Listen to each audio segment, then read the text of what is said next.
Bueno, buenas tardes. Lo primero de todo, saber si se está viendo en casa el PowerPoint. Sí. Está viendo, ¿no? Perfectamente.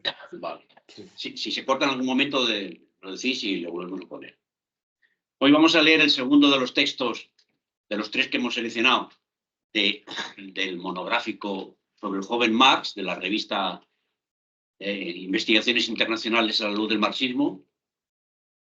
En esta ocasión es un texto de un filósofo alemán.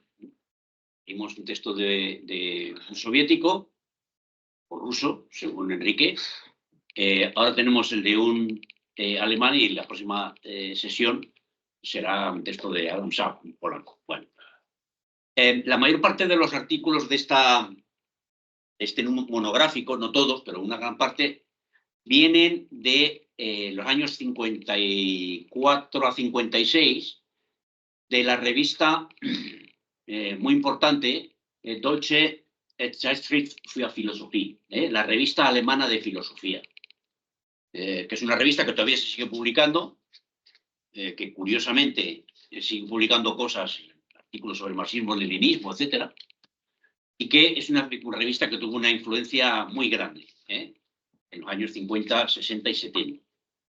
En 1954 decidió la revista iniciar un debate, una discusión, le llaman, a raíz de un artículo que habían publicado de Rutger Otto Grob sobre el tema el método de la dialéctica marxista en contradicción con la filosofía, con la dialéctica idealista de Hegel. El método de la dialéctica marxista en contraposición con la dialéctica idealista de Hegel. Ese texto generó una críticas y polémicas, un montón de gente enviando cosas, y dijeron, pues vamos a organizarlo y durante varios años vamos a estar publicando artículos. Y estuvieron prácticamente 2 años que una sección de la revista se dedicaba a discutir sobre las relaciones entre Marx y Hegel. Una gran parte de dichos textos pues hacen referencia obviamente al más joven, que es el que desde la tesis doctoral hasta los manuscritos pues se encarga más, pasando por la cuestión judía y la Sagrada Familia, pues es el que más se dedica a reflexionar sobre la cuestión de Hegel. Es interesante porque luego, por lo visto, a pesar de que en el año 61 una parte de ese debate sin una introducción muy coherente, pero bueno, se publicó en francés. Sin embargo, hoy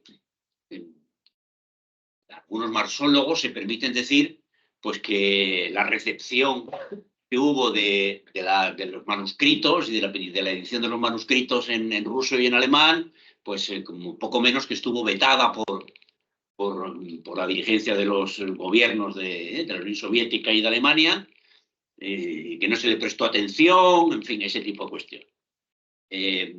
Precisamente este debate muestra que se le prestó mucha atención y además con posiciones altamente contrastadas, porque si en la anterior sesión Pajitnov se llamaba, ¿no? Del cual no he visto, por cierto, ningún otro texto en ningún idioma europeo occidental accesible. Si alguien conoce alguno, que me lo diga. Digamos, era más bien consideraba que en Marx había una cierta herencia hegeliana. Höppner es todo lo contrario. César Rendueles estaría encantado de leer a este tío porque no solo niega que exista una presencia de Marx de cualquier tipo en la dialéctica de Hegel, en la dialéctica marxista, sino que además llega a decir en algún momento que Hegel que ni siquiera tiene un método dialéctico. Por tanto, todo tipo de posiciones al respecto estaban presentes y se debatían en revistas de amplia difusión en los años 50, cuando aquí todavía ni nos enterábamos que existían estas cuestiones. En este caso, Joachim Höppner escribió un artículo en el número de marzo del 56 en el que se publicaron también las contribuciones de Jürgen Kuczynski y Deirin Fetscher, que les sentaron a cuerno quemado porque él decía unas cosas en favor del texto originario de Grob, de Otto Grob, mientras que Kuczynski y Eirin Fetscher tienen una posición bastante diversa. Y en el siguiente número, o 2 números después, hizo una contestación que es el texto que tenemos ahora. Es interesante también ver quién participan en el debate.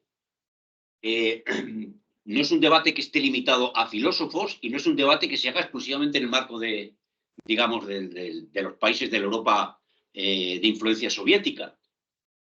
Jürgen Kuczynski, ciertamente, pues era un alto dirigente del régimen, del Partido Socialista Unificado de Alemania, pero es economista, no es filósofo. De hecho, hay 4, 5, 6 libros de él publicados en España. Yo me acuerdo de uno, Introducción a la Economía, Introducción a la Historia Económica, a la Historia de la Economía de Castellote, una editorial que ya desapareció, que estaba bastante bien. Kuczynski vivió en la caída del muro y a diferencia de otros, pues él se mantuvo fiel a sus posiciones, se integró en el PDS, en el Partido del Socialismo Democrático, que luego confluyó en el Die Linke y que ahora se está fragmentado con la Sarah Wagenknecht por otro lado. Y bueno, se murió pues fiel a esa posición. Por tanto, no está criticando a un filósofo cualquiera, mientras que el Joachim Höppner, pues, bueno, es un filósofo, es un académico relativamente estándar, pero se permite criticar a un dirigente del partido. Otro elemento interesante a la hora de ver cómo eran las relaciones intelectuales que siempre ha sido el dirigismo, tal, pues se permite criticar a Jürgen Kuczynski. Eirin Fetscher es un socialdemócrata, miembro del Partido Socialdemócrata Alemán, por tanto de Alemania Occidental, es uno de los asesores de Willy Brandt en la Ostpolitik, y como dice en su artículo, que no he traducido, solo he traducido el de Kuczynski, le comienza diciendo, pero ya lo dice Höppner, yo no soy ni marxista ni hegeliano, pero es marxólogo. De Eirin Fetscher, recuerdo unos libros muy interesantes que se editaron en Bilbao, cuando en Bilbao estaba la editorial Cero, que era El marxismo, su historia en documentos, que eran 3 volúmenes que todavía se pueden encontrar en librerías de viejo, uno la economía, otro política y sociología, y otro filosofía y no me acuerdo qué más. Donde, bueno, aparte de alguna selección de textos de los clásicos conocidos, pues Marx, Engels, Lenin, Rosa Luxemburgo, hay artículos de la primera generación de marxistas después de Marx, Heinrich Kuhnhoff, Adler, en fin, de los que es muy difícil encontrar referencias hoy en día.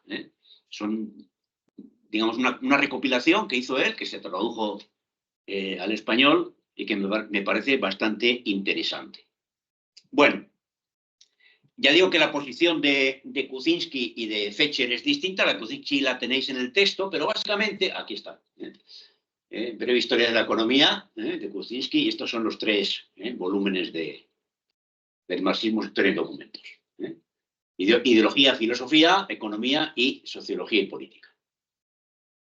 Y la teoría del Estado tiene bastantes cosas. Bien, la posición de Kuczynski, también la de, en cierto modo, la de Fetscher, coincide un poco con la del autor soviético que vimos la semana anterior, que en Marx hay una importante herencia de Hegel y que Hegel descubre o avanza elementos que son fundamentales en la conceptualización de la realidad del capitalismo que hace Marx. Por ejemplo, Kuczynski cita estos 2 textos de la filosofía del derecho. El texto que en su parte final Marx cita en la única parte que escribió de su crítica a Hegel. y que dio lugar a que algunos autores digan, por lo visto solamente se leyó la parte final en la que habla del Estado. Aquí la crítica filosofía del Estado de Hegel, que es la parte final de su libro sobre filosofía del derecho. Pero tiene otra parte previa donde tiene elementos de economía política. Y, bueno, y Kuczynski dice en concreto estos dos textos, donde hay elementos que luego Marx va a aprovechar. Obviamente, mucho mejor porque está en un contexto de desarrollo de las fuerzas productivas mayor, desarrolla su propio método, el materialismo histórico, con lo cual, pero hay cosas que ya están en Hegel. Dice, si la sociedad civil se encuentra en actividad sin trabas, ella es concebida dentro de sí misma en población e industria productivas.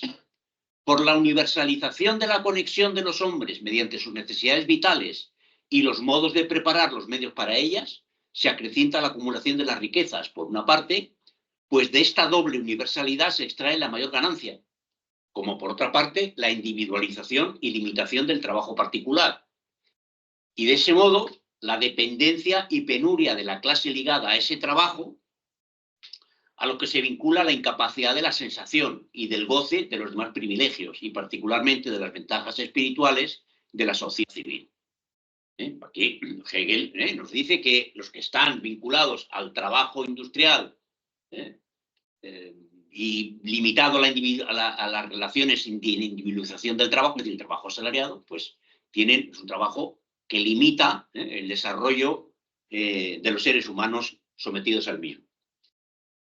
244. El hundimiento de una gran masa por debajo de la medida de un modo de subsistencia cierto, que se regula por sí misma como la necesaria para un miembro de la sociedad y así a la pérdida del sentimiento del derecho, de la juridicidad y del honor de subsistir por actividad y trabajos propios, produce el engendramiento de la plebe, el cual a la vez acarrea de nuevo la mayor facilidad para concentrar riquezas desproporcionadas en pocas manos. Bueno, parece muy moderno, incluso más moderno que en el siglo XIX en que Marx desarrolla su crítica al capitalismo. Con el engendramiento de la plebe se facilita la concentración de la riqueza en el famoso 1% de hoy en día, por ejemplo, con el partido del estado de bienestar. Bueno, pues ¿qué dice Kuczynski? Perdón, ¿qué dice Höppner sobre el asunto? Bueno, pues contra los argumentos de Kuczynski va a centrarse en 4 cuestiones. En la negatividad del trabajo, en la relación entre riqueza y pobreza, en la relación entre Estado y sociedad burguesa y en el conocimiento que pudiera tener Marx de la filosofía del derecho. Porque según dice Höppner, que dice Kuczynski, Marx no había leído todo el texto de la filosofía del derecho, lo cual me llama la atención porque yo es que en el texto de Kuczynski no he visto que diga eso en ningún momento. En todo caso lo puedo decir Fetcher, Irving Fetcher. Con lo cual yo creo que Höppner aquí se alea un poco. Contra Fetcher va a utilizar otros argumentos. Con Feuerbach contra Hegel, contra Feuerbach, la alienación, el tema de la dialéctica y la antropología. Aspecto negativo del trabajo.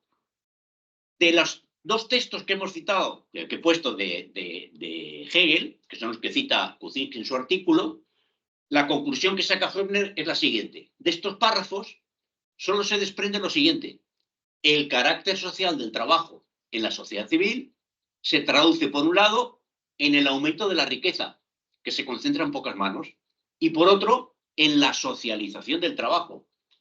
Y no, dice, fíjense, en la explotación capitalista, que es lo que desarrolla Marx, que conduce a la dependencia y a la miseria, al empobrecimiento intelectual y a la degradación moral. La gran masa de trabajadores cae por debajo de su mínimo vital de existencia, pierde el sentimiento del derecho y de la honradez, pierde toda la ética del trabajo, se convierte en la plebe. Vale, dice, bien, pero esto no justifica la afirmación de Kuczynski de que Hegel reconoció el lado negativo del trabajo. El trabajo tiene el lado positivo y el lado negativo. Hegel es la positividad del trabajo y Marx identifica la positividad y la negatividad.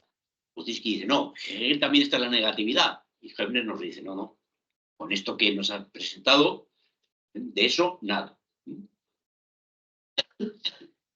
Según Höppner, Hegel no reduce las formas empíricas al aspecto negativo del trabajo, es decir, a la explotación basada en la propiedad privada capitalista, sino que las deduce exclusivamente del aspecto positivo del trabajo, es decir, de su carácter social. Hegel ignora la idea de explotación, Hegel no cuestiona la eternidad de la sociedad burguesa. En un momento determinado, dice Höbner, Hegel no es dialéctico. La dialéctica del amo y esclavo es intemporal. Y Hegel solo conocía el lado positivo del trabajo, el proceso de socialización del trabajo. Y solo como de naturaleza espiritual y abstracta.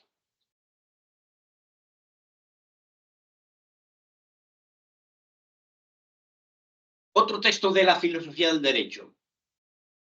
Si a las clases ricas se les impusiera la carga directa, o si existieran en otra propiedad pública los medios directos, ricos hospitales, fundaciones, conventos, de mantener en la situación de su modo de vida a las masas que caen en la miseria, estaría asegurada la subsistencia de los indigentes, sin ser mediada por el trabajo. Es decir, si a la gente que no es capaz de vender su fuerza de trabajo se la alimenta y se la cuida un poco, sobreviviría sin la mediación del trabajo. Lo que estaría en contra, dice Hegel, en contra del principio de la sociedad civil y del sentimiento de sus individuos de su independencia y honor. O si ella fuese mediada por el trabajo, por la oportunidad de aumentaría la cantidad de producciones, en cuya profusión y en la falta de consumidores adecuados, ellos mismos productores, consiste precisamente el mal, el cual se acrecienta solo de ambas maneras. Aquí se hace patente que la sociedad civil, en medio del exceso de riqueza, no es suficientemente rica, es decir, en su propia fortuna no posee suficiente para gobernar el exceso de miseria y el surgimiento de la plebe. Y observa Hegel a su propia reflexión. Estos fenómenos se pueden estudiar ampliamente en el ejemplo de Inglaterra, así como las consecuencias que han tenido las tasas de los pobres, las innumerables fundaciones e igualmente la ilimitada beneficencia privada. Y ante todo la supresión de las corporaciones, los gremios. Como medio más directo allá, especialmente en Escocia, tanto contra la pobreza como particularmente contra la desaparición de la vergüenza y del honor, bases subjetivas de la sociedad, y contra la pereza y el derroche, etcétera, que engendra la plebe, se ha probado abandonar a los pobres a su destino y entregarlos a la mendicidad pública. Pues es pobre, pues que mala suerte, ¿no? Bien.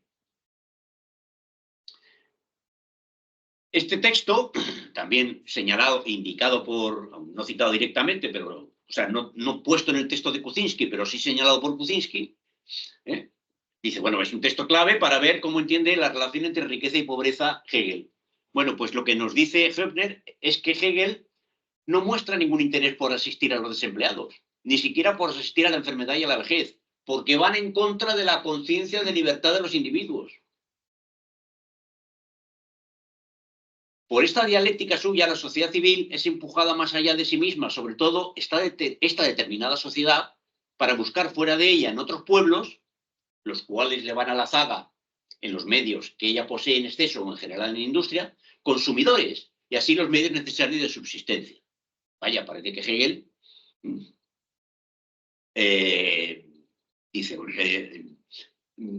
dice Kuczynski, bueno, pues hace referencias a cosas que luego va a desarrollar, por ejemplo, Rosa Luxemburgo en la acumulación del capital, la conquista de las colonias como mercados en los que volcar los excedentes de mercancías que no pueden colocarse en el propio país, en la metrópoli, por la desigualdad y las condiciones en las que vive la mayor parte de la población trabajadora, que viven en condiciones de subsistencia. Bueno, para Höbner, en todo caso, la dialéctica de Hegel no va más allá de la sociedad burguesa, ni teóricamente, ni siquiera en términos de utopía. Dice Höbner, es que Hegel va más allá del liberalismo y defiende el legado de la Edad Media. Hegel llega rápidamente a una apología del Estado como encarnación de la idea moral. Y para eso propone Höbner leer el texto, el acápite 257 del propio Filosofía del Derecho de Hegel. El Estado es la realidad de la idea ética. Es el espíritu ético en cuanto voluntad manifiesta, ostensible a sí misma, sustancial, la cual se piensa y sabe, y la cual lleva a cabo lo que sabe y en cuanto lo sabe.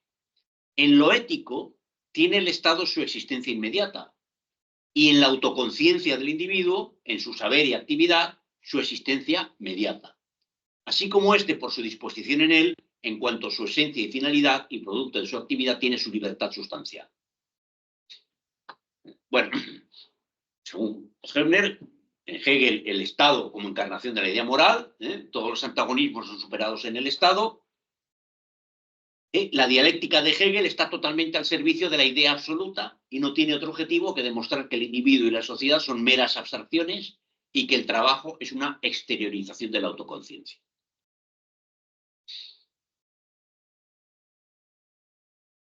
En relación con la sociedad civil, sociedad burguesa, Hegel pensaba desde un punto de vista conservador y atacaba la teoría del Estado de la burguesía liberal democrática, y su apoteosis del Estado, entre comillas, en general retrasó en realidad el reconocimiento de su carácter de clase, cosa que señala Hebner en la nota a pie de página.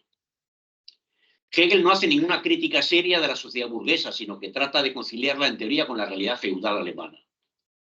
Hegel no hace desaparecer en la corporación del Estado el antagonismo que no se piensa en su esencia más profunda, entre la concentración de la riqueza y la concentración de la miseria. Hegel deja que la existencia francesa de libertad se evapore en una sublimación espiritual sin fuerza, solo para reconciliarla dialécticamente con la falta real de libertad. En definitiva, con la filosofía hegeliana del Estado no se puede construir ningún Estado.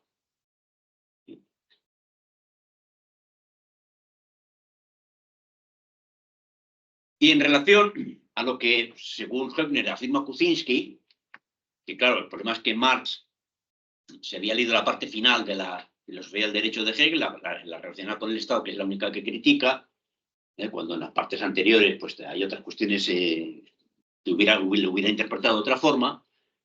Dice, Kuczynski afirma que la declaración de Marx de 1844 se basaba en la ignorancia de los párrafos que citó de la filosofía del derecho de Hegel. Sin embargo, dice, desde finales de 1841, Marx había estado trabajando en una crítica de la filosofía del derecho de Hegel y terminó de escribir el manuscrito en el verano del 43. Esta crítica, en la que Marx da la vuelta a cada párrafo de la filosofía del derecho después de haberla citado, según el modelo de Feuerbach, el que Feuerbach acababa de proporcionar en las tesis provisionales para la reforma de la filosofía, abarca, es cierto, solo los acápites 261 a 313, la teoría del Estado, es decir, los que se refieren más particularmente al Estado. Pero es difícil ver cómo Marx pudo, durante el año y medio en que estuvo ocupado con la obra de Hegel y la preparación de su respuesta, haber leído solo una parte de ella. ¿Cómo pudo haber dejado de lado los párrafos económicos hasta 1844-45, a pesar del interés por la economía política que había mostrado desde el otoño del 43? Y cuando contactó con Engels, pues Engels le dice lo importante que es la economía política. ¿Y cómo pudo haberlos ignorado al escribir la crítica de la filosofía hegeliana y la economía política burguesa que constituyen los manuscritos del 44, que son de la misma fecha?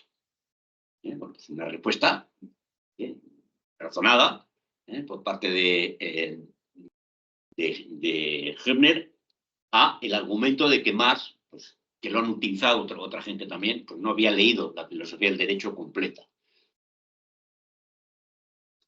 Bien, en la segunda, dice, ahora vamos a ver lo que ha dicho Irving Fetcher. El texto de Irving Fetcher es realmente curioso, corto, son prácticamente 3 páginas nada más. Y Fetcher va a citar otro acápite de la filosofía del derecho, el 198, anterior, donde aparece una expresión interesante realmente. Dice Hegel, lo universal y objetivo en el trabajo se encuentra en la abstracción. Lo universal y objetivo en el trabajo se encuentra en la abstracción. la cual efectúa la especificación de los medios y de la necesidad vital, y por eso igualmente especifica la producción y origina la división del trabajo. El trabajo del individuo se hace más sencillo mediante la división, y a través de ello, mayor la destreza en su trabajo abstracto y mayor la cantidad de su producción. Al mismo tiempo, esta abstracción de la destreza y del medio completa la dependencia y el intercambio de los hombres para la satisfacción de las restantes necesidades vitales respecto de la necesidad total. La abstracción del producir hace al trabajo cada vez más mecánico y por eso finalmente capaz de que el hombre sea retirado de él y en su lugar puede ingresar la máquina. Sabemos lo que Marx tardó en identificar en la categoría de trabajo abstracto, que no es hasta los años 50 logró un Riese. Y que aparece ya un poco la idea del trabajo abstracto bien desarrollada. Bueno, pues Hegel, en 1821, si no recuerdo mal, es de ese año o por ahí, de los años 20, Filosofía del Derecho, ya tiene la idea del trabajo abstracto asociado al proceso de simplificación del trabajo asalariado bajo el capitalismo, bajo las condiciones del maquinismo, y su carácter de, que ya además también lo desarrolla, que es un trabajo que se convierte dependiente de la máquina. Bueno, Fetcher argumenta que Hegel es mucho más importante en la construcción del pensamiento de Marx que puedan serlo Feuerbach o que pueda serlo el socialismo francés de su época o antes de la generación anterior al propio Marx, y que, bueno, pues que no habría por qué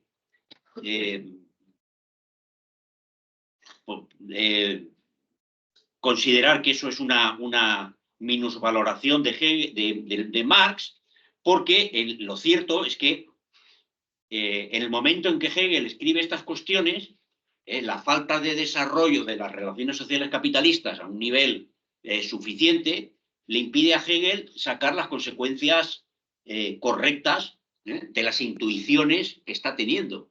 Que quien saca las consecuencias correctas es Marx, que elabora una metodología nueva, el materialismo histórico, da otra interpretación a la dialéctica, pero que en última instancia, como dice Lukács, porque Lukács está detrás de todas estas discusiones y casi nunca se le nombra, el libro sobre el libro de Lukács sobre Hegel, ¿cómo se llama este? Sobre Marx, la formación del pensamiento en el joven Marx, algo así creo que se llama. En el fondo de todo esto, el artículo de Grob y las respuestas críticas que hay, vienen de los lucasianos. Porque el artículo de Grob es una crítica a Lukács, implícita. Y todo el debate está, al final son los que se posicionan con Lukács y los que se posicionan contra Lukács en esta cuestión. Obviamente Joaquín está contra Lukács. Y Irving Fetcher lo cita directamente. Dicen,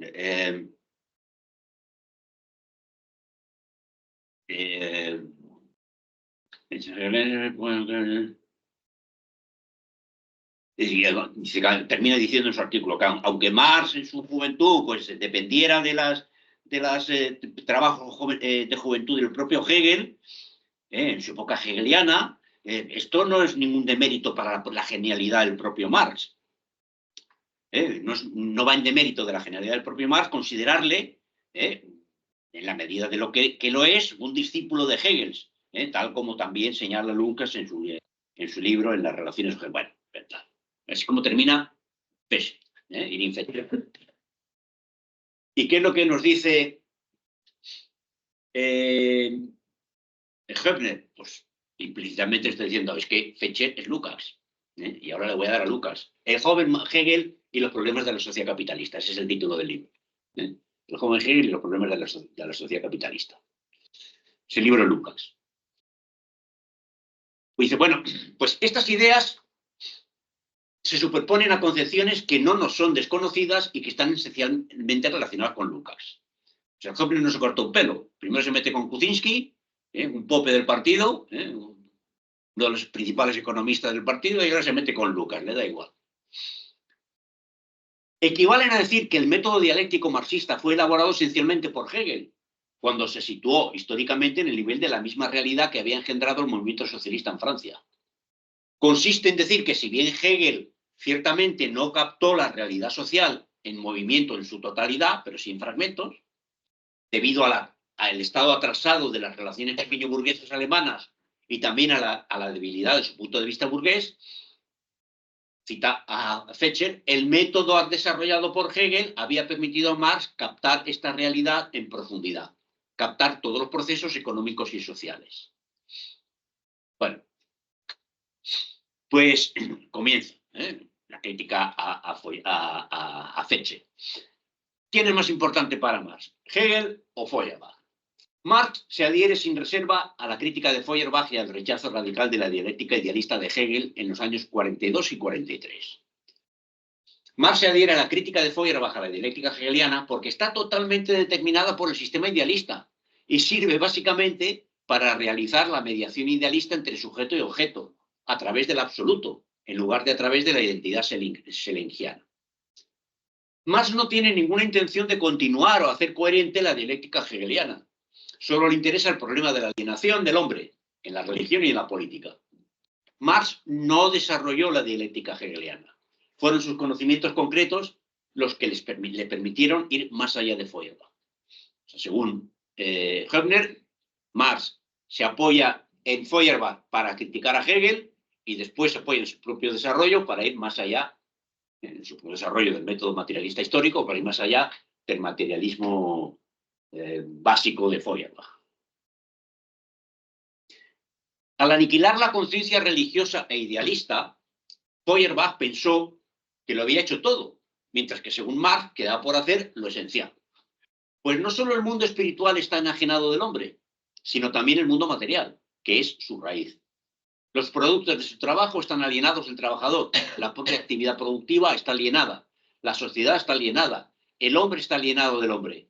Marx reconoce la división social del trabajo bajo las condiciones de la propiedad privada como la causa de la alienación. El problema de la alienación. El problema planteado por Hegel al joven Marx no era aplicar, extender o dar una interpretación materialista a la dialéctica hegeliana. Era el problema de la alienación y de la alienación en su forma real. Critica radicalmente la dialéctica de Hegel, porque la dialéctica de Hegel mistifica la alienación. Marx no llega a la solución permitiéndose alguna manipulación de la dialéctica hegeliana, sino esencialmente sobre la base de investigaciones muy concretas en historia, sociología y economía política. La cuestión de la dialéctica, del método dialéctico de Hegel y el método dialéctico de Marx. En los manuscritos del 44, los conceptos dialécticos familiares de Hegel tienen un contenido fundamentalmente diferente del que tienen en Hegel. Es el caso del trabajo, la libertad, la negación de la negación, etc. Marx desmitificó constantemente las categorías dialécticas hegelianas y las dotó de un nuevo contenido. Agarra las categorías, las desmitifica de la dialéctica hegeliana y les da un nuevo contenido. La dialéctica marxista tampoco es la dialéctica de Hegel purgada por Feuerbach. La dialéctica marxista surgió esencialmente del estudio de las leyes de la evolución real de la sociedad capitalista y del papel histórico desempeñado en ella por la clase obrera. Marx superó la alienación desde el único punto de vista posible, el punto de vista proletario. Y fue así como arrojó luz sobre la sociedad burguesa en su conjunto y, por tanto, sobre el camino hacia su desaparición. Hegel y Marx no bebían de las mismas fuentes. Tenía que haber puesto en rojo también.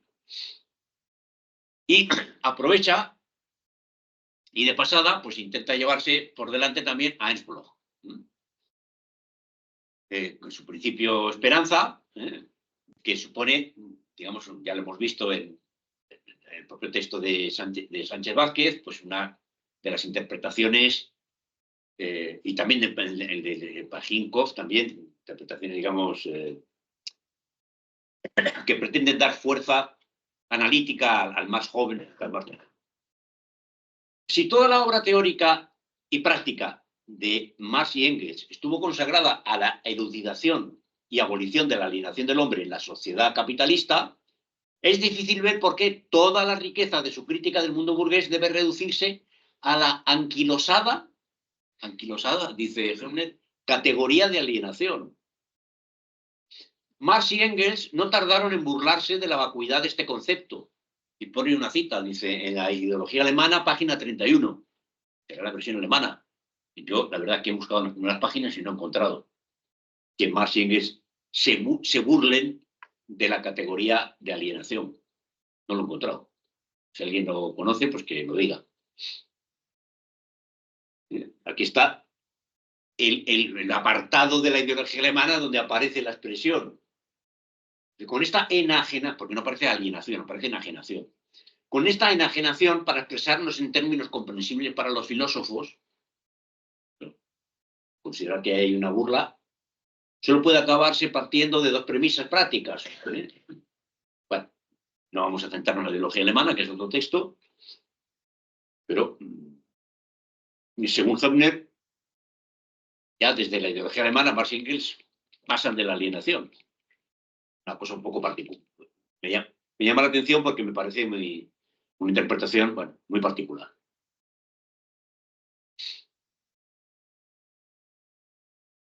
Aquí aparece también. Los filósofos han representado como un ideal al que llaman el hombre a los individuos que no se ven ya absorbidos por la división del trabajo, concibiendo todo este proceso que nosotros acabamos de exponer como el proceso de desarrollo del hombre. Para lo que bajo los individuos que hasta ahora hemos visto actuar en cada fase histórica se desliza el concepto del hombre, presentándolo como la fuerza propulsora de la historia. De este modo se concibe todo este proceso como el proceso de autoenajenación del hombre. Y la razón principal de ello está en que constantemente se atribuye por debajo de cuerda el individuo medio de la fase posterior a la anterior y la conciencia posterior a los individuos anteriores. Y esta inversión, que de antemano hace caso omiso de las condiciones reales, es lo que permite convertir toda la historia en un proceso de desarrollo de la conciencia. Aquí lo que están criticando es la filosofía a Hegel y a los jóvenes hegelianos y partir de un concepto, como decían en el texto que leímos. Además, yo no parto de conceptos, parto del análisis de la realidad objetiva. Si parte del concepto del hombre, pues al final mandas a partir de un concepto que has desarrollado hoy, lees la historia pasada, en lugar de ver la evolución concreta de las relaciones sociales en cada momento. Bueno. Y no he visto más que esas dos referencias a enajenación en las primeras páginas de la ideología alemana. Ernst Bloch, que de alguna forma entraría en esta escuela un poco de marxismo idealista, por así decirlo, pues vamos, le da hasta el carnet de identidad. Una antropología como disciplina filosófica autónoma ya no es posible tras el desarrollo del materialismo dialéctico. Marx, cuando habla de la naturaleza que se convierte en hombre y el hombre que se convierte en naturaleza, se opone a la separación abstracta de Hegel entre el hombre y la naturaleza. Porque, dice, algunos autores, entre ellos Bloch, parecen decir que el objetivo último de Marx no es la sociedad comunista, sino una fase posterior en la que habría una reconciliación del hombre con la naturaleza, como que Marx era un poco hippie o precursor del ecologismo tan de moda ahora. Bueno, pues no, no. En lugar de la dialéctica idealista sujeto-objeto, hombre-naturaleza, de Hegel, Marx, siguiendo a Feuerbach, situó la dialéctica entre dos objetos. Feuerbach solo conoce un término en la relación, el hombre como criatura natural. No entiende ni que el hombre transforma la naturaleza que le rodea por su actividad productiva y así la recrea, ni que el hombre, al hacerlo, produce su propia naturaleza, su naturaleza social. De modo que los 5 sentidos, en los que se basa el materialismo de Feuerbach, son obra de toda la historia universal. La presión que tiene Marx sobre Los propios sentidos, la vista, el gusto, el olfato, son creados por el propio proceso social, de socialización del ser humano. Marx logra la mediación concreta entre naturalismo y humanismo al declarar la historia, es decir, la producción material, la verdadera naturaleza del hombre. ¿Cuál es la naturaleza del ser humano? La historia. Es decir, el proceso de producción, de autoproducción del propio ser humano en un proceso cada vez más social. El resultado es que incluso la naturaleza que rodea al hombre no solo tiene su propia historia natural, sino también y sobre todo una historia social y que se humaniza cada vez más. Este párrafo me parece muy interesante, sobre todo cuando haya que, ya sé cuándo lo voy a tener que hacer, decir por qué, así como puede haber una teoría marxista del Estado, hay un desarrollo por ahí, y de las clases sociales, y de esto y del otro, pretender que en Marx hay un ecologismo, tal como se entiende hoy el ecologismo, pues es absurdo, no tiene sentido.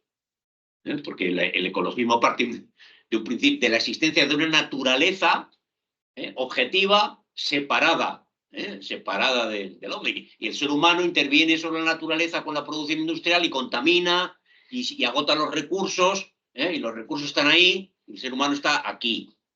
Es que eso es absolutamente incompatible con la interpretación de más de lo que es la naturaleza. Y se humaniza cada vez más. Que la alienación social implica también la alienación entre el hombre y la naturaleza, porque tanto los productos del trabajo como la propia actividad productiva, es decir, la naturaleza y la lucha del hombre con ella, están alienados por la explotación, es lo que Marx se propone demostrar. Esta alienación secundaria, dice en el texto, no es la verdadera alienación esencial. La alienación de la naturaleza, sino que la alienación esencial es la que está vinculada a la explotación del trabajo por el control privado de los medios de producción de la propiedad privada. Y de alguna forma este es el resumen que he podido hacer del texto de Herbner.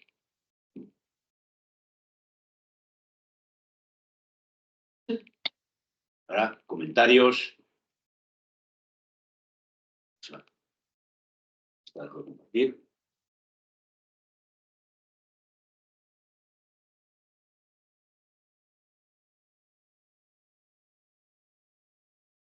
Podrían ponerlas por dispositivo. Bueno, a buenas horas, mangas verdes. Ya no las podemos poner.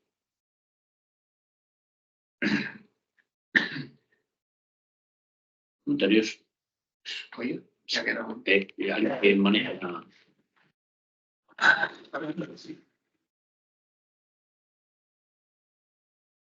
Vale.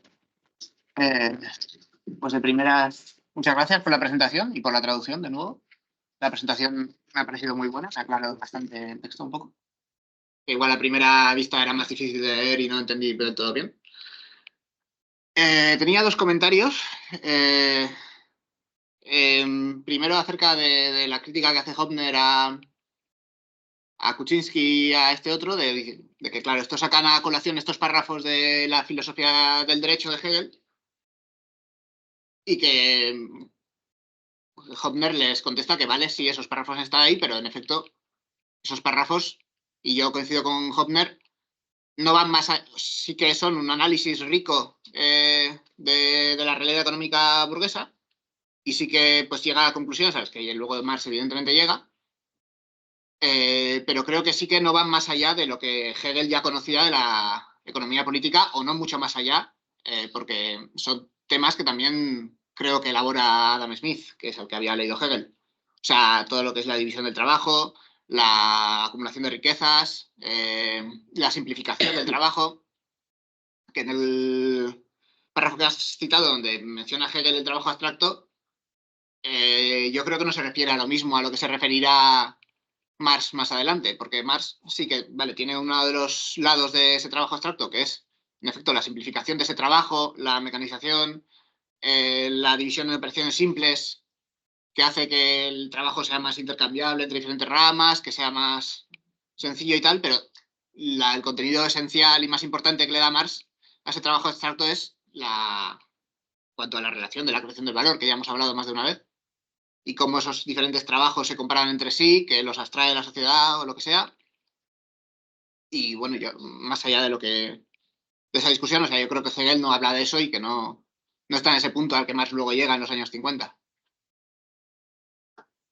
Y luego, en cuanto a la categoría de alienación, que has dicho que has sacado esas citas de tal, vale, sí que es verdad que igual no es muy claro que Marx se burle, como dice, de la categoría de alienación, pero yo creo que sí que es claro que en ese texto Marx y Engels, sobre todo Marx, yo diría, está haciendo una autopurga de ese concepto, porque un año antes ha escrito unos textos donde la categoría central es la alineación o la enajenación, tradúzcase como sea, y de ahí en adelante en su obra aparece en ocasiones contadas y muy específicas, y siempre, a veces con ese tono un poco tal de, bueno, esto es como hablan los filósofos, pero yo no hablo así. Y nada.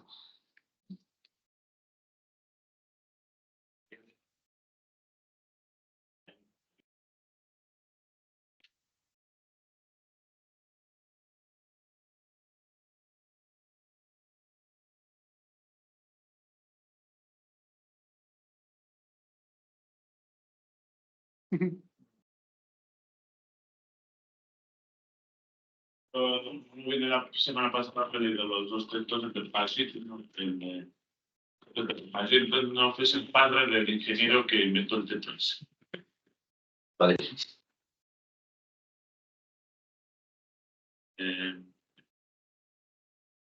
Me he leído los dos textos. El texto me ha gustado bastante los dos, pero hay unas cosas que, bueno, el texto de Pagit no hace una buena crítica a los anteriores, pero sin embargo, luego me parece que queda un poco, ¿cómo se dice? Un poco cojo en decir en su tesis de por qué el Marx, el joven el Marx del 44, que ya pone las bases de lo que va a ser el Marx maduro, que no es el Marx completo, como dicen los diferentes humanistas, por ejemplo, y aquí entre los defensores de la ortodoxia marxista mete a Gaudí, a Roger Gaudí. Y Gaudí, luego después de 56 se hace un humanista extremo, casi a nivel de Sartre, casi. Bueno, pues el tema es que aquí el texto de Pagit no habla de. Bueno, no habla, pero poco de qué le falta al Marx 54 para ser el Marx total. Critica mucho a los demás, pues luego él no esto. Le veo un poco cojo por ahí, aunque es cierto que, por ejemplo, hay una cosa que lo voy a comentar después, que sí es interesante. Comentando el texto de Heppner, me parece que, según Heppner Marx, pues bueno, también intenta rescatar a Marx de los que quieren mistificarlo con otros pueblos. O sea, que realmente defiende la independencia del pensamiento de Marx. Bueno, independencia se puede hablar en estos términos, porque al final el pensamiento siempre está interrelacionado, pero bueno, defiende la independencia del corpus de Marx, vamos a decir así, frente a otras personas que quieren poner a Marx como el defensor más coherente de ideologías pasadas que esos antiguos pensadores como Hegel supuestamente traicionaron. Esto es, Marx no es el hegelianista ultra coherente frente a Hegel que se acaba traicionándose a sí mismo, sino que es otra cosa. Es algo que ni es el feuerbachiano absoluto, como Marcuse estos quieren entender. Feuerbachiano absoluto, que Feuerbach no pudo ser. Marx no es el Uber, igual que existe el superhombre, no es el Uberhombre, no es el Uber Hegel y el Uber Feuerbach, es otra cosa. Aún así, yo echo de menos decir ¿qué es Marx? ¿Qué es Marx? Porque aquí las críticas estos que usan tanto Heppner como Pagit y no para los otros, pues yo creo que se pierden un poco la crítica más que expresar su propia posición, o que yo veo por los textos un poquito cojos. Por ejemplo, más en el texto de Pagit, que se empieza a decir, a veces igual es necesario, a veces con este tipo de comentarios de ideólogos burgueses, ideólogos reformistas, ideólogos no sé qué, no sé cuál, parece que al final al lector le perjuicia que no digo que no se merezcan esos términos, pero a mí me gustaría más que acompañes al lector a ver dónde están ¿cómo se dice? Los carencias de Vigo, de Marcuse, de Bloch, de Calvez y del otro, más que decir, no, es que estos son ideólogos burgueses ya, pero si ya me das todo mascado desde el minuto 1, pues realmente yo no voy a hacer el esfuerzo de decir por qué estos se quedan cojos. No sé, pero bueno, al final esto puede ser una crítica estilística que bueno, igual no estáis de acuerdo o igual os parece poco importante. Pero lo que sí que quiero ver una cosa son dos cosas. Ha dicho Joaquín, ¿por qué se mete Hepner con Kuczynski, que es uno de los puntos de partida? Bueno, yo creo que eso precisamente está en el espíritu del método de trabajo de Marx. Ahora mismo, todo este seminario lo que hemos hecho es hablar del joven Marx, que le hace una enmienda a la a la casi totalidad, y bueno, no a la totalidad, pero casi la totalidad, a Proudhon, que ya es un pope en sus épocas, y Marx todavía no había empatado con nadie. Entonces, eso mismo que lo haga Hepner con Kuczynski, que bueno, no vamos a ponerle a la altura de... Pues bueno, a mí me parece muy saludable y es lo que hay que hacer. Si él ve que, bueno, que al final la identificación de Marx con Hegel, que hace Kuczynski, pues se queda corto en lo que es el entendimiento de lo político, de lo que es Marx. Por cierto, esto demuestra que al final los países socialistas ya me acuerdo a mí que me dijo algún, no sé qué es, que dijo que no, que ahí era solo dogma y que no se debatía y tal y cual. Bueno, una vez dijo sobre alguien que presentaba que sabía que sabía 5 idiomas, y dijo un hermano que es de Albaino, dijo, pues un tonto con 5 idiomas. Pues bueno, este es un tonto con 4.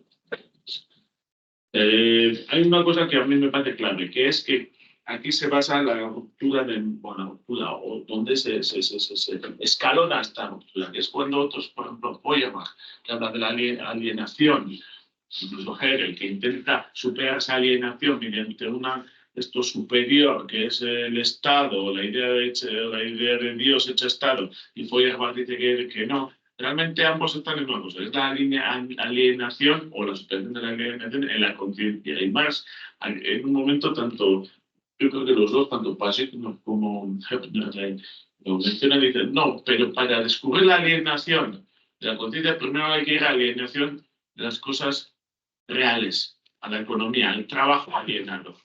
Al trabajo alienado, porque sin eso no se entiende la alienación de la conciencia. O la alienación de la conciencia descansa sobre la alienación del trabajo real. Primero hay que ir a las cosas reales y después vamos a la alienación de la conciencia. Precisamente aquí se habló, también recordando una cosa, que en el año 54, cuando Marx estaba preparando los manuscritos de París, se da cuenta que no puede ser un trabajo de filosofía solo, sino que tiene que estudiar lo que es la economía. Entonces, si hay, bueno, aquí igual Hofner no habla tanto, habla más Pagito, no sé cómo lo explica a Se, a Mondi, al otro, a Smith, a Ricardo, al otro, pero aquí se habló, usted mismo lo dijo, que Marx se dio cuenta que el proyecto de la crítica de la filosofía del desecho no puede ser completada sin una crítica de la economía política. Entonces, precisamente es que aquí creo que la frase la dicen los dos, no como Hepner. Feuerbach se queda en la alienación de la conciencia y Marx encuentra la base de esa alienación en la alienación de las cosas reales. Pues esto ya es todo. Bien. ¿Adrián intervenir? ¿Ya? Apa. ¿Se me oye? Sí. Vale.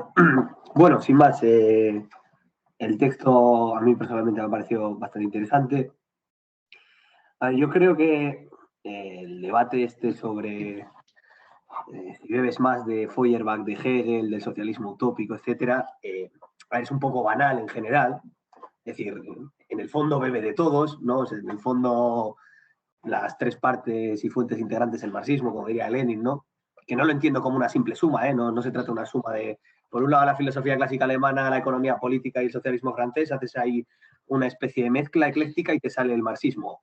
No es así, ¿no? O sea, se trata de una evolución del pensamiento del propio Marx, que ya sabemos que parte de unas condicionantes, de unas preguntas, y que con el tiempo, digamos que va encontrando respuestas a esos interrogantes, y para ello se tiene que apoyar en diferentes autores, como son, bueno, al principio partiendo de Feuerbach, pero después, bueno, pues Hegel, etcétera, ¿no? La economía política, etcétera. En este sentido, yo creo que la posición de Hübner quizá es más acertada que la de Kuczynski, aunque solo hemos leído esas 2 páginas, porque sí que es cierto que limita un poco esa tentación que existe también hoy en día, ¿no? Yo creo que mucha gente hegelógola, ¿no? Como se dice, bueno, los seguidores de Hegel, ¿no? De plantear prácticamente una especie de paralelismo absoluto entre Marx y Hegel, y que ya en Hegel estaría todo. Y esto es cierto, y yo creo que incluso Lukács, ¿no? En ese texto cae en ello, ¿no? Por ejemplo, cuando dice que ya en Marx, ya en Hegel, perdón, se percibe el lado negativo del trabajo. Creo que la refutación de Hübner, yo creo que es incontestable, es decir, no lo capta ese lado negativo del trabajo, porque el lado negativo del trabajo, esto es importante, no son las consecuencias míseras de la sociedad capitalista, sino que es básicamente la alienación del trabajo generada por la propiedad privada, como hemos podido leer en los manuscritos, y esto no lo capta en ningún momento. Por cierto, yo sí diría que la categoría de la alienación no se abandona, o sea, se abandona el nombre de alienación. Creo que Marx no está ridiculizando tanto el nombre, aunque cree que quizá no es el más adecuado en la ideología alemana, que simplemente que literalmente está utilizando ese término para que los propios filósofos le entiendan, porque si utiliza otros términos propios no le van a entender, por eso lo hice de forma jocosa. Pero bueno, yo creo que sí que lo retoma la posteridad, y creo que en el Capital, el capítulo del fetichismo de la mercancía, pues bueno, si no tiene nada que ver con la alineación, que baje Dios y lo vea, porque creo que tiene muchísimos paralelismos con lo que son los manuscritos, y creo que es fundamental esta categoría para entender mismamente el hecho de por qué existen objetividades como el valor, etcétera, que se sitúan por encima de los hombres y nos dominan. Eso, si la categoría de alienación, básicamente no lo comprenderíamos.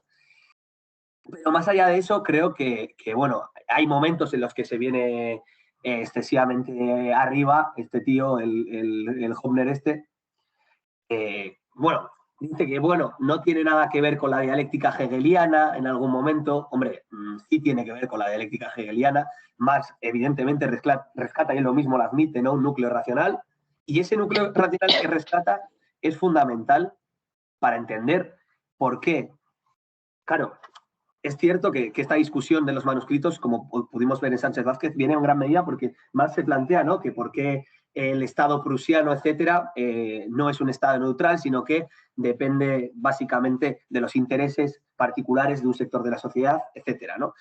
Y llega a la conclusión, partiendo de los economistas, de que, digamos, el germen de la sociedad civil, por así decirlo, está en la economía. Bien, esto plantearía a los economistas, pero hay algo fundamental que Marx retoma de Hegel, que es, como hemos podido observar en los manuscritos, es la idea de la autoproducción del hombre por sí mismo. Es decir, Marx no parte simplemente de que la anatomía de la sociedad civil es la economía.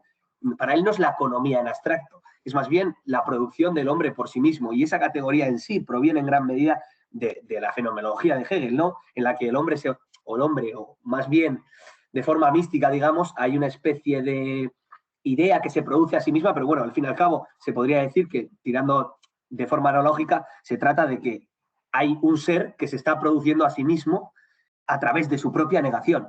Y esto es algo que Marx lo contempla permanentemente en los manuscritos, es decir, de cómo en este caso el ser humano a través de la historia se produce a sí mismo a través de diversas negaciones que serían, bueno, básicamente los diferentes modos de producción, etcétera, ¿no? Y en este caso, bueno, ahí existe no solo un paralelismo, sino directamente una base fundamental para comprender por qué Marx puede ir más allá de la economía política. Y aquí, comprándole parcialmente el argumento a Sánchez Vázquez, aunque no me guste el término que utiliza, porque Marx lo que hace es, ese asunto económico le dota de cierto contenido filosófico, digámoslo así. Es decir, no le bastaba con lo que la economía política le había ofrecido, sino que tiene que recurrir en este caso a esa filosofía o método dialéctico hegeliano para comprender realmente cuál es el fundamento de la sociedad civil, que no es simplemente así, abstractamente la economía, sino que en este caso sería, por supuesto, digamos que la producción del hombre por sí mismo en sucesivos estados históricos. Entonces creo que Hoffner es excesiva, una visión excesivamente negativa de Hegel. Bueno, históricamente ha estado bastante asociada, o lo estuvo en su momento a finales del siglo XIX con el neocantismo, estuvo asociada completamente al revisionismo, ¿no?, dentro del propio marxismo, pero que creo que hoy en día tampoco se puede situar así la situación, ¿no? Es decir, que hay reformistas de todo calado que defienden que Marx y Hegel son lo mismo y viceversa. Entonces, creo que el debate quizá hoy no está tan politizado como lo estuvo en su momento, cuando realmente en el siglo XIX fue una ofensiva contra Hegel que le pretendían tratar como un perro muerto para introducir de contrabando a Kant y básicamente negar de cualquier forma posible la teoría de la revolución, ¿no? O sea, es decir, sustituir los que son los cambios cualitativos, etcétera, por los cambios evolutivos. Creo que más adelante, pues bueno, tenemos los casos, ¿no? Yo no sabía, pero ha mencionado Joaquín a Fletcher, ¿no? El asesor de Willy Brandt, que defiende al parecer que Hegel y Marx, pues bueno, que son prácticamente lo mismo. Y bueno, pues sus posiciones eran las del Partido Socialdemócrata Alemán, o sea que tampoco quiere decir que fuera excesivamente favorable al comunismo en ese instante, ¿no? Pero bueno, simplemente eso, que yo creo que se trata igual más de un término medio, ni Marx es Hegel, ni Marx directamente es el anti-Hegel, ni mucho menos, ¿no?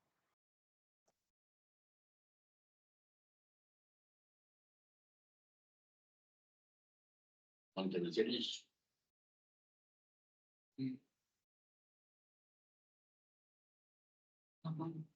Pues si no terminamos. Vale. Nos quedan 2 sesiones, una la semana que viene, donde leeremos el texto de Adam Schaff, hablando también del debate este de las relaciones entre Hegel y la dialéctica de Hegel y la de Marx, las posiciones que defiende Adam Schaff en ese texto, pues luego evolucionaron mucho, ¿eh?